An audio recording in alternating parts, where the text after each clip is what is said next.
So your health attitude affects your health choices, which affect your health, which affect everyone else. So, here's some patients that decide to lose some weight because they changed their attitude.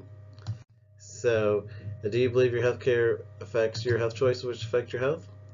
So here's some of the wrestlers, the OVW, WWE wrestlers that I worked with um, for a couple of years. Um, so they decided they wanted to be bigger and healthier and stronger. So they changed their attitude, so they got bigger. So that affected their choices and affected their health. So I had another patient who decided she was going to start doing body sculpting, and there she is. She changed the way she looked by changing her attitude. So one of the attitudes is, some people want to live in illness and sickness, and some people want to live in wellness. And a lot of people are living in this comfort zone where they really don't know where they are. They're really not having a lot of symptoms, but they're inconsistent in their exercise, nutrition, and health. A lot of people are living with, they're having some symptoms, they're on drug therapy, they're having surgeries, they're losing normal function. And a lot of people are living in disease, multiple medications, poor quality of life. So, we want to help those people that are in this area, and then we want to help people that are in good health, regular exercise, good nutrition, wellness, education, minimal nerve interference to keep continuing on and get to 100% function. And so, one of the attitudes that leads to crisis and disease is that drugs are the answer. So if you have, if you have a stomach problem, or you have a headache, or you have diabetes, or if you have sciatica, or if you have sinus troubles, that you're going to take a medicine. So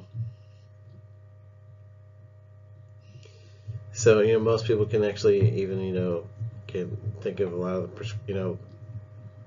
the drugs that they'll take to help these things.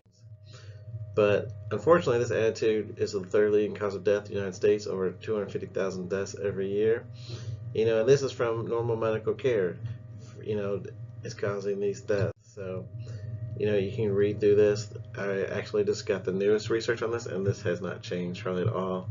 So, but the sad thing is, if you look at, at the United States, even though we have the more diagnostic testing and more medical care, and we spend more money, we're very low. Like, we're actually 37th ranked.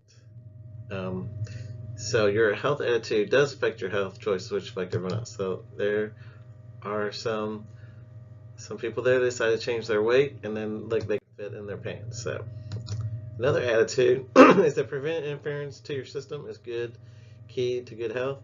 So your health's physical, chemical, emotional. So interference to any of these areas will cause sickness and disease. So you have 6 systems to your body.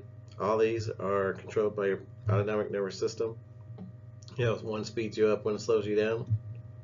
So interference to any systems will cause you to get sick. One of the one of the things is that any interference to your vertebrae or the spinal nerves will cause the tissues and organs not to work properly, and that causes symptoms. So in taking a prescription, you'd actually want to remove this interference and then work on these things to remove that interference, let your body heal up. So your autonomic nervous system, one part speeds you up, the blue speeds you up, the red slow you down. So if this gets out of balance over time, this will cause disease. So the goal is to remove interference physically, chemically, emotionally, and that will allow your body to heal itself up naturally. So when stresses come, which they will, is your body just, are you doing things that make you healthy, or are you not doing the things that are making your body deteriorate and fall apart? Because stresses are going to come. So are you ready for the stresses?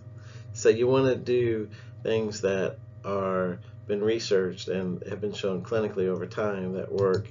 You don't want to do a hodgepodge of things from here and there that you heard of, that you're trying. You need a system that you can do and be repetitive and check. So that's why we came up with the checklist cheat sheet.